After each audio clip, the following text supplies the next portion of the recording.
Mobile Masala వారి 3 ముక్కల్లో చెప్పాలంటేలో court room గురించి మాట్లాడుతున్నారుగా అందరూ. ఆ వివరాల్లోకి వెళ్ళిపోదామా? ముందుగా 3 ముక్కల్లో చెప్పాలంటేలో ఓ ప్రేమ కథ, ఒక ఈగో, మెచ్చుకోదగ్గ పర్ఫార్మెన్సెస్, వీటన్నింటి కలగలుపు మనం మాట్లాడుకోవాల్సిన courtroom. So mobile Masala వారి 3 ముక్కల్లో చెప్పాలంటేలో హర్ష్ రోషన్, శ్రీదేవి, ప్రియదర్శి, శివాజీ, సాయి కుమార్ గారు, హర్షవర్ధన్, రోహిణి వీరందరూ కలిసి నటించిన విజయ్ బుల్గనన్ మ్యూజిక్ ని అందించినటువంటి నాని గారు ప్రొడ్యూస్ చేసిన రామ్ జగదీష్ గారి కథ ఎలా అనిపించిందో తెలుసు. హీరోగానే కాదు, ప్రొడ్యూసర్ గా కూడా మంచి మంచి కథలను అందిస్తున్నారు నాని గారు. సినిమా నచ్చకపోతే తన హిట్ 3 చూడొద్దు అని చెప్పి స్టేజ్ మీద ప్రేక్షకుల దృష్టిని అమాంతం తన సినిమాపై పడేలా చేశారు నాని గారు. తెలుగు దర్శకులు అరుదుగా అలా టచ్ చేసేటువంటి కోర్ట్ రూమ్ డ్రామా కథలో అందరూ కూడా లీనమయ్యేలా మంచి స్టోరీ స్క్రీన్ ప్లే తో రామ్ మన ముందుకు వచ్చేయడం జరిగింది. సో ముందుగా మొదటి మాట కథలోకి వెళ్ళిపోతే 2013 నేపథ్యంలో సాగేటువంటి కథ. చంద్రశేఖర్ అదే మన చందు ఇంటర్ ఫెయిల్ అయిపోయిన ఒక కుర్రాడు పార్ట్ టైం ఉద్యోగాలు చేస్తూ ఉపాధి పొందుతూ ఉంటాడు. ఒక ఇంటి దగ్గర వాచ్మెన్ గా వర్క్ చేసేటువంటి చందుకి పెద్దింటి అమ్మాయి, ఇంటర్మీడియట్ చదువుతున్నటువంటి జాబిలి అనే అమ్మాయి, వీళ్ళిద్దరి మధ్య ప్రేమ చిగురిస్తుంది. ఆ విషయం కాస్త జాబిలి ఇంట్లో తెలిసిపోతుంది. ఎప్పుడు చూసినా కూడా కుటుంబము, పరువు, స్థాయి ఇలా ఎప్పుడు మాట్లాడేటువంటి ఆ మంగవతి లేడు జాబిలి బంధువు, అతను కోపంతో ఈ విషయం తెలుసుకుని రగిలిపోతాడు. ఏం జరిగిందని చెప్పి ముందు వెనుక ఆలోచించకుండా పాక్సో చట్టంతో పాటు ఇతర కఠినమైన సెక్షన్ల కింద చందుపై కేసు పెట్టేస్తాడు. మరి ఆ పరిణామం ఏ తప్పు చెయ్యని చందు జీవితాన్ని ఎలా ప్రభావితం చేసి పేరు మోసిన న్యాయవాది మోహన్ రావు దగ్గర వర్క్ చేసేటువంటి junior lawyer Surya Teja alias Teja మన ప్రియదర్శి చేశారు క్యారెక్టర్. మరి ఆ కేసుని ఆయన ఎందుకు భుజాల మీద వేసుకున్నాడు, ఎందుకు వేసుకోవాల్సి వచ్చింది, అండ్ అతని న్యాయ పోరాటం సక్సెస్ అయిందా లేదా తెలుసుకోవాలంటే థియేటర్ లో చూడాలి కోర్ట్ రూమ్ సంగతి. కోర్ట్ అనే మంచి టైటిల్ తో మన ముందుకు వీరందరూ రావడం జరిగింది, హిట్ కొట్టడం జరిగింది. ఇక నెంబర్ 2 మనం మాట్లాడుకోవాల్సింది చట్టం గురించి ప్రతి ఒక్కరికి అవగాహన ఉండాలని చెప్పేటువంటి సినిమా.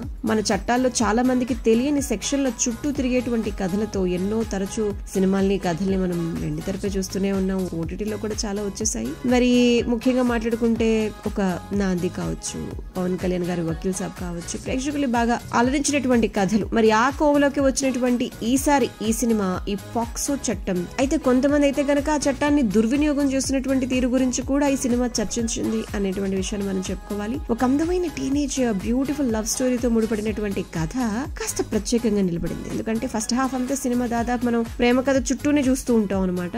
టీనేజ్ లో అబ్బాయిలు ఎలా ఉంటారు, అమ్మాయిలు ఎలా ఉంటారు, వాళ్ళ మధ్య అట్రాక్షన్స్ ఎలా ఉంటాయి, క్రష్లు ఎలా ఉంటాయి, పరిచయాలు ఎలా ఉంటాయి, వాళ్ళ ఆలోచనలు ఎలా ఉంటాయి, వాళ్ళ అభిరుచులకి అద్దం పడుతూ మరొక మంచి ప్రేమ కథని మనకి చూపించినటువంటి విధానం మనకి నచ్చేస్తుంది. ఆ స్క్రీన్ ప్లే అంతా కూడాను చందు జాబిలి మధ్య ఆ సన్నివేశాలు చాలా సినిమాల్లో మనం చూసినట్టుగా ఉంటాయి, బట్ కొంచెం ఫ్రెష్నెస్ ని కూడా పంచుతాయి. ఇక ఇంటర్వెల్ బ్యాంక్ కి వచ్చేస్తే గనక అప్పటి నుంచి ఆ తర్వాత సీన్స్ నుంచి మనం అసలు సిసలైన కోర్టు డ్రామా, అసలు కోర్ట్ రూమ్ లో ఎలా స్టార్ట్ అయింది అండ్ చందు కేసుని తానే టేకప్ చేయాలని చెప్పి తేజ నిర్ణయం తీసుకోవటం, అసలు అదొక హై మూమెంట్ అని చెప్పాలి. అండ్ సెకండ్ హాఫ్ స్టార్ట్ అయిన తర్వాత అప్పటికే క్లోజ్ దశలో ఉన్నటువంటి కేసు వాదనలు తిరిగి మొదలయ్యేటువంటి తీరు భలే ఆకట్టుకుంటుంది. అండ్ ఈ కేసు ప్రధానంగా ఒక కిడ్నాప్ గానీ లైంగిక దాడితోనే ముడిపడి ఉండటం. అండ్ ఇలాంటి కేసులకి వైద్య పరీక్షలు అనేవి ప్రాథమికం కాబట్టి ఆ తర్వాత సెల్ ఫోన్ కాల్ డేటాలు, ఇతరత్ర విషయాలన్నీ కూడా సేకరించి పోలీసులు పరిశోధించడం, జస్ట్ వాటితోనే తేలిపోయే కేసు ఇదని చెప్పి ఏమాత్రం అవగాహన ఉన్న వ్యక్తులైనా కూడా ఇలా చెప్పేస్తారు. డైరెక్టర్ గారు అక్కడే ఒక సినిమాటిక్ లిబర్టీని తీసుకుని వాటన్నింటినీ కూడా పక్కన పెట్టి ఒక కన్వీనియంట్ సన్నివేశాలని కొన్నింటిని వారు రాసుకోవడం జరిగింది. కథలో కొన్ని ట్విస్టులు లేకపోయినా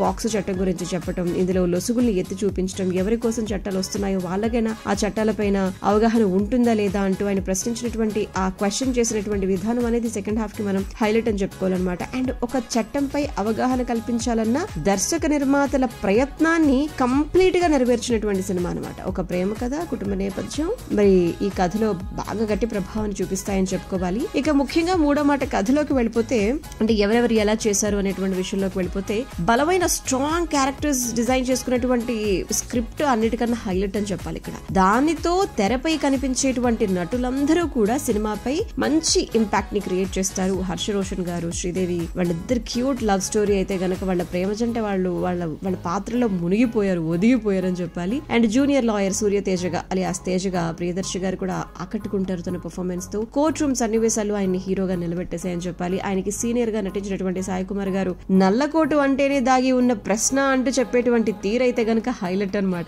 ఇక మంగపతి గారి పాత్రలో శివాజీ గారు జీవించేశారు. ఆయన మాటలు, ఆయన ప్రొనౌన్సియేషన్స్, ఆయన కనిపించిన తీరు, ఆయన పాత్రని ఎలివేట్ చేయించుకునేటువంటి అంటే ఆయన నడకతో, మాట తీరుతో, కోపంతో, ఈగోతో ఆయన జీవించేశారు ఆ పాత్రలో. పరువు అంటూ ఎక్కడి వరకైనా వెళ్లేటువంటి కుటుంబ పెద్దగా ఆయన చూపించినటువంటి ఒక ఆవేశం, ఆధిపత్యం సినిమాకి హైలైట్ అన్నమాట. మంగపతి గారు పెట్టినటువంటి కేసును నడిపించినటువంటి న్యాయవాదిగా హర్షవర్ధన్ గారు కూడా సినిమాకి ఒక మెయిన్ అట్రాక్షన్ అని చెప్పాలి. అండ్ సాంకేతికంగా సినిమా ఉన్నతంగా ఉంది. అండ్ విజయ్ బుల్గరన్ గారు మ్యూజిక్ గాని, ఆ పాటలు, నేపథ్య సంగీతం అండ్ దినేష్ కెమెరా వర్క్ బలంగా మంచి ఇంపాక్ట్ అయితే గనక క్రియేట్ చేస్తాయి. అండ్ ప్రొడక్షన్ లో అయితే గనక ఎలాంటి లోటుపాట్లు లేవు. డైరెక్టర్ రామ్ జగదీష్ గారికి ఇది ఫస్ట్ మూవీ అయినప్పటికీ కూడా ఎంతో క్లారిటీతో తాను అనుకున్నటువంటి కథని తెరపైకి తీసుకొచ్చారు. ఆయన ప్రయత్నం నిజంగా మెచ్చుకోదగ్గది. కథ, నేపథ్యం, మాటలు ఆకట్టుకుంటాయి. సో ఫైనలీ చెప్పాలంటే గనక లాజిక్ కి దూరంగా కొన్ని సీన్స్ ఉన్నప్పటికీ, కొన్ని సీన్స్ ని కథనాల్ని బట్టి లాగారా అనుకున్నప్పటికీ కూడా